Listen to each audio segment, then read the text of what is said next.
Mesdames et messieurs, bonjour et bienvenue dans votre rubrique Bon à savoir. C'est à travers cette rubrique que nous apportons un de plus à votre connaissance sur un sujet d'ordre général ou sur un fait d'actualité.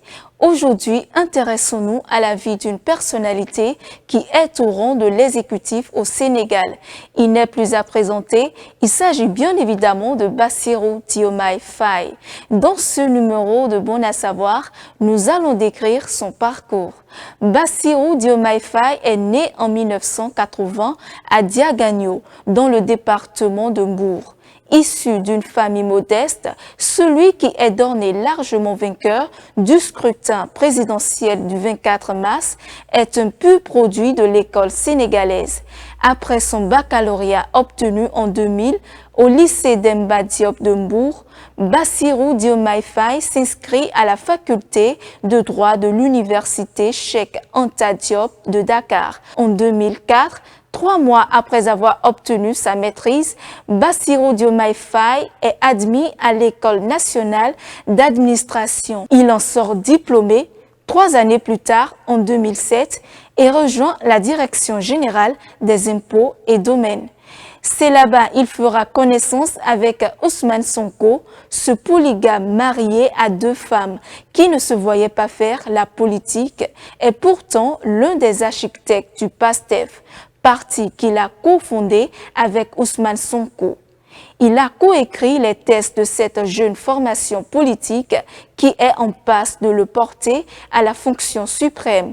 Un an plus tôt, le plus inspiré des scénaristes n'aurait pas imaginé une telle issue.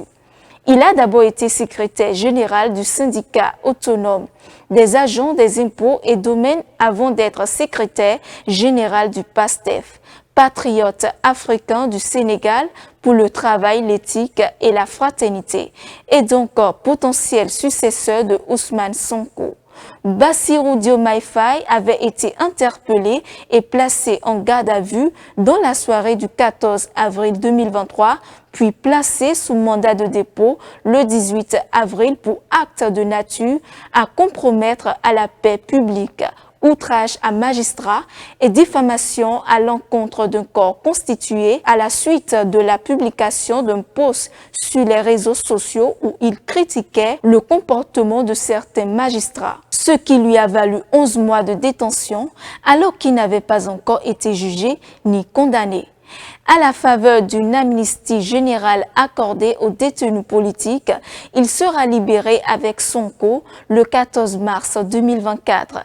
À 10 jours du scrutin présidentiel, ils ont battu campagne ensemble. Au soir du 24 mars 2024, tous les pronostics lui étaient favorables. Alors que les Sénégalais retiennent leur souffle, il est le 5e président de la République du pays de la Teranga, succédant à Macky Sall. Nous sommes à la fin de ce numéro de Bon à savoir.